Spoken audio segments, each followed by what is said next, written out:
مکہ کی تپتی ریت پر ایک سیاہ غلام کو گھسیٹا جا رہا تھا۔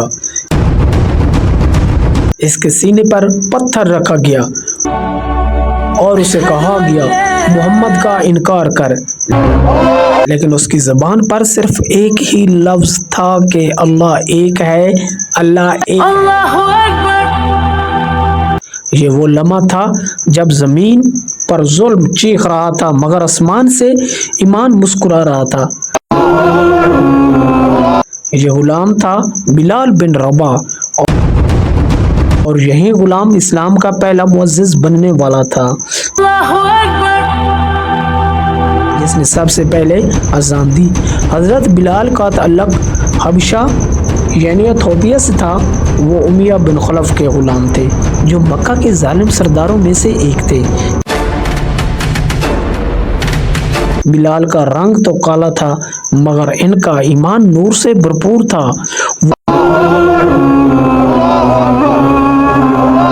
وہ حضور کے پیغام توحید پر ایمان لائے جب ایمان لانا جرم سمجھا جاتا تھا۔ امیہ بن خلف نے انہیں مکہ کی ریت پر ننگا لٹایا، صرف جرم اتنا تھا کہ حضور کا ساتھ دیا۔ سینے پر بھاری پتھر رکھا اور کہا کہ یہ چھوڑ دے، حضور کا انکار کر لے۔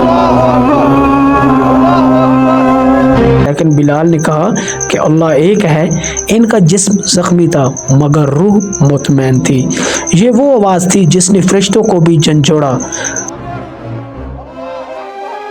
جب حضرت ابو بکر صدیق کو بلال کی تکلیف کا پتہ چلا تو انہوں نے امیہ سے بلال کو خرید لیا اور آزاد کر دیا۔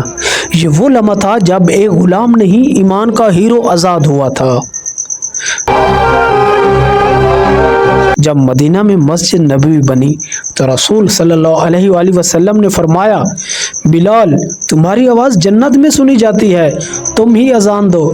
اور پھر بلال کی گونجدار آواز مدینہ کی فضا میں بلند ہوئی، اللہ اکبر۔ یہ اذان صرف مدینہ والوں کے لیے نہیں، پوری امت کے لیے امید کا اعلان بن گئی۔ رسول کی وفات کے بعد جب بلال کی لبوں سے اذان کے الفاظ نہ نکل سکے، جب اشہد ان محمد رسول اللہ پر پہنچے تو ان کی آواز ٹوٹ گئی۔ روتے ہوئے کہا یا رسول اللہ، اب بلال اذان کس کے لیے؟ اب بلال کی اذان کس کے لیے؟ پھر وہ شام یعنی سوریہ چلے گئے مگر دل مدینہ میں چھوڑ گئے۔ مرتے وقت ان کی زوجہ نے کہا کہ ہائے افسوس، لیکن بلال نے مسکراتے ہوئے فرمایا نہیں، افسوس نہیں ہے، یہ خوشی ہے، کل میں محمد صلی اللہ علیہ وآلہ وسلم اور ان کے ساتھیوں سے ملوں گا۔ حضرت بلال کی زندگی سکھاتی ہے کہ ایمان رنگ یا ذات نہیں دیکھتا، صرف دل کی سچائی دیکھتا ہے۔ ایک غلام بھی وہ مقام پا سکتا ہے جو بادشاہوں کو نصیب نہ ہو۔ اگر آپ کو یہ اچھی لگی ہے ویڈیو، چینل کو سبسکرائب کرنا نہ بھولیں۔ ملتے ہیں اگلے ایپیسوڈ میں۔